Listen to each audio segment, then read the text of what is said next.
It's now my pleasure to thank our silver partner, Clever, for sponsoring today's session. They are an integrated workflow web-based forms management solution. Please see them in booth 55. It's also my pleasure to introduce to you their Director of Sales and Marketing, who will be talking to you about our Ignite sessions today, introducing those. We will then have an award and have then 2 more Ignite sessions. So please join me in welcoming Kareem Cooperhouse, their Director of Sales and Marketing for Clever.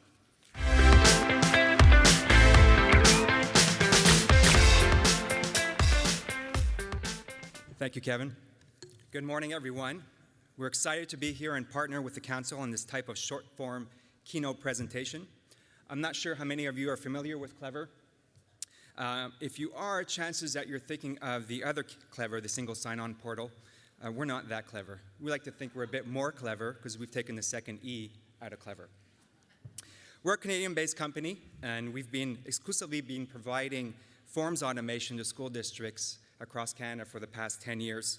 We're new to New York State, and what we do in essence is that we consolidate and standardize all of a district's forms, whether they're PDF forms, Google Forms, paper forms, and we bring it all together into one central platform to help drive evidence-based decision-making for students, staff, and schools. We're thrilled today to introduce the Council's Ignite sessions and presenters. We all know the idea of learning from one another is not new. The Council's conference committee combined this idea of learning with a traditional Ignite session format where you present multiple fast-paced and thought-provoking education segments in short increments and created what we now have, the Council's Ignite sessions.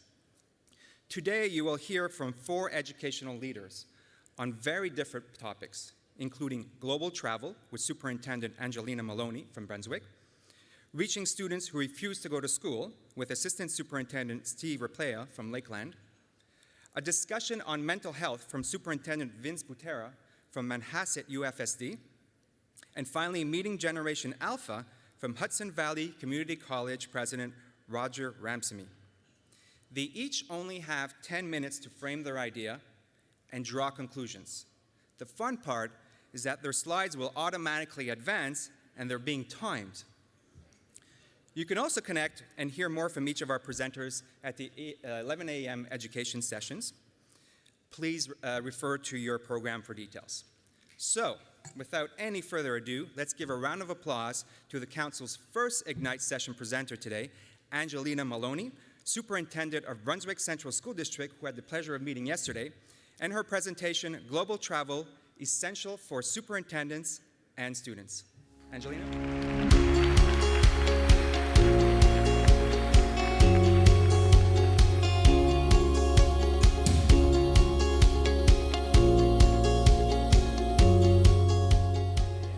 Everyone. Well, I'd like to thank you and welcome you to the first Ignite session, but I'd also like to thank the Council for having me follow James Nagler, thanks, the Superintendent of the Year, thanks, and also to be speaking about global travel with this Corona thing. I'm not sure if you guys have heard about it. And at this time, I'd like to suggest that you go see one of our vendors for some hand sanitizer. With that being said, today I'm going to speak to you about something I'm incredibly passionate about. It's about global travel. Our students have great opportunities. As you know, you had an opportunity to hear George Kuros yesterday speaking about our obligation to engage our students, and I believe global travel does that. We are governed by 2 missions, the mission of the U.S. Department of Education and also your global mission. Today, I'm going to ask you to really think hard to see if you are fulfilling your own district mission. My suspicion is the mission on the right, which is my mission, is very similar to yours. You'll see some key words in there: diversity, global, citizenship. My ask of you is, are you doing your job? Are we fulfilling our mission to make our students global citizens? Let me tell you a little bit about my journey. I grew up in poverty in Rensselaer County. My parents were teenage parents. They could barely get by. I got free and reduced lunch. There were no vacations. There was no international travel. There was none of that. So it's never been part of what I did or part of what I thought I would do. But there was this dreary day in winter in upstate New York where this flyer passed my desk for a scholarship. And I thought, well, what the heck? And I put in for it. It was career-changing, and it was life-changing. I made a decision to go abroad, and if I didn't, I wouldn't be standing here today, speaking to you about the power and how it impacted my school district. These pictures that you see on the screen will forever change me. I got to go to the top of the Matterhorn. I got to see a castle in Montreux that Disney framed his castle in Beauty and the Beast. And I also got to have some meaningful time with colleagues and my husband. This was critically important because I was the superintendent that didn't take vacation days. I would give them back. It's really important for our health and wellness. The statistic you see on the screen today should be alarming to you. 59.9% of superintendents report that their physical health is impacted by stress of the job. 44.6% report that their mental health is impacted by the stress of the job. So why is this important, and how does this relate to travel? Traveling is a stress buster. There's a whole bunch of reasons on the screen that'll tell you why you should do it. Engaging with colleagues, learning about new things, getting out of your comfort zone is incredibly powerful. Yesterday, George reminded us how important it is for our kids, but it's also important for us as leaders to encourage our teachers to do it. 80% of the teachers think it's important, but only 30% of them think that we have supported them to do that job. Throughout my trip, I had several aha moments. I got to go to museums. Yep, that's a picture of Chuck traveling there in the corner. I just thought I'd throw that in there for you.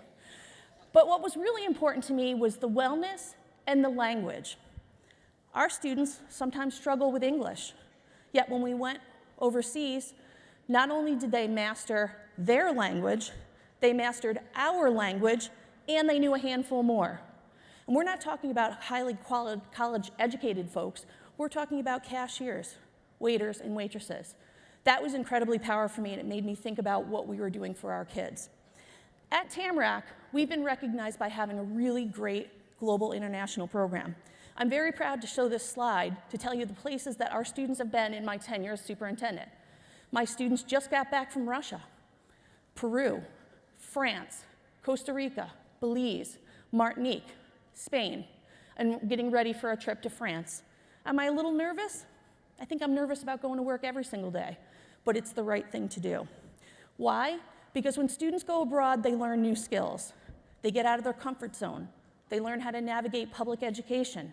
They learn to make correct connections to their curriculum that they wouldn't otherwise have. George told us yesterday we had to have authentic learning. I can't think of anything more authentic than learning how to use your French while you're in France. The picture you see on the screen is an example of service learning. While students are over, most of our trips are service-based. They build dormitories, schools, they engage in environmental projects, they give back to others. That's part of our character education. These things go hand in hand. When they come back, they're incredibly empathetic. They get off the bus from their trip and say, Dr. Maloney, do you know that those girls don't have a place to stay and they work 12 miles to go to school? They appreciate their bus ride to Tamarack that much more. In addition, it builds confidence, interpersonal skills for students and staff. For our teachers that go chaperone these trips, they come back refreshed, excited. They make connections with parents. They make really good connections with kids. It's a tight bond. We find that the kids that go on these trips apply to colleges that they wouldn't otherwise do, try to go to summer immersion programs that they wouldn't otherwise have. The picture you see up on the screen is Tamarack's award-winning Out to See the Mind team. They've gone to the world competition multiple times. They, without being prompted, constantly put global issues and infuse global competencies into their performances. That's how I know we're doing it right. It is very exciting and very rewarding to know that our efforts that we've put forward for our kids are paying dividends, and this is just one example. On the daily basis, there's plenty of opportunities by having a global program that are given to our kids. The young lady you see on the right did some work in Peru and won a large scholarship to go to college that she couldn't otherwise have. Our district rallied behind her to make sure she had the resources to go on that trip. including a snafu with her passport. The students in the middle all went traveling with us and put that into their college applications and subsequently won awards. This is a testimonial by one of my students, unsolicited after he graduated. I'm not going to read the whole quote to you, but 3 things stand out. 1, he didn't realize how important it was until he went and insisted he went back again. 2, he wouldn't be in the highly competitive international program that he is in now, learning how to fly airplanes and build them, if he didn't go on this trip. And 3, he said it was the most meaningful part of his education at Tamarack High School. We really work hard to ensure that our global program influences our culture. There's not enough time for me to talk about all the ways that it's influenced. Just a handful of things. You will see signage supporting, encouraging, and promoting diversity and cultural awareness. We offer things like new citizenship ceremonies that the kids volunteer to go to. They're excited about it. As far as the school district, the people in our community love it. Facebook and Twitter go wild when we post pictures of our students and what they've done. Shares all over the place, sharing to their friends and family, telling them all the wonderful things that are going on in Tamarack. And there's a narrative from a voter ballot from last year, and it says, "I really love seeing our students travel the world. It is the greatest opportunity. Thank you for giving our kids this. Some may never be able to experience it without this," which is our job. The graphic you see on the screen could be looked at 2 ways. 1, how students use their time, or, and I'd encourage you to think about this, how they can connect with their world. George talked about it yesterday. Look at how many of you have devices in our hands. Let's embrace it and learn to teach our students how to engage with the world in front of them rather than teach them how to put it away. That's not the world that they live in. So let's get down to the nuts and bolts. Some of you are worried. Maybe that coronavirus thing is kind of in your mind. There's a lot of worries. But I'm going to strongly suggest you stick with this and go forward. This too shall pass. First thing I'm going to suggest to you is sign up with a reputable company. Shameless plug here, we work with EF almost exclusively. They've been in the business for 50 years.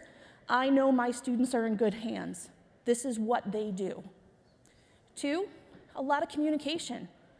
We are constantly in communication with our parents because sometimes things change.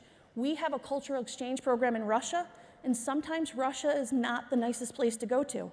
So we have to change pathways and change the program. Parents know that right up front. 3, believe in this. Connect this to your mission. Believe that this is not an add-on. Believe that this is essential to preparing our students to live and work in the global world. Our students believe that becoming internationally trained is important. Travel does this. So students want it. Travel and having a globally responsive program does it. So what are we waiting for? So up in the corner, you'll see a little picture of 4-year-old me. I'm going to ask you to advocate for a student like me to get them these experiences that they wouldn't otherwise have. Connect back to your mission, think about it, and do what's right for kids.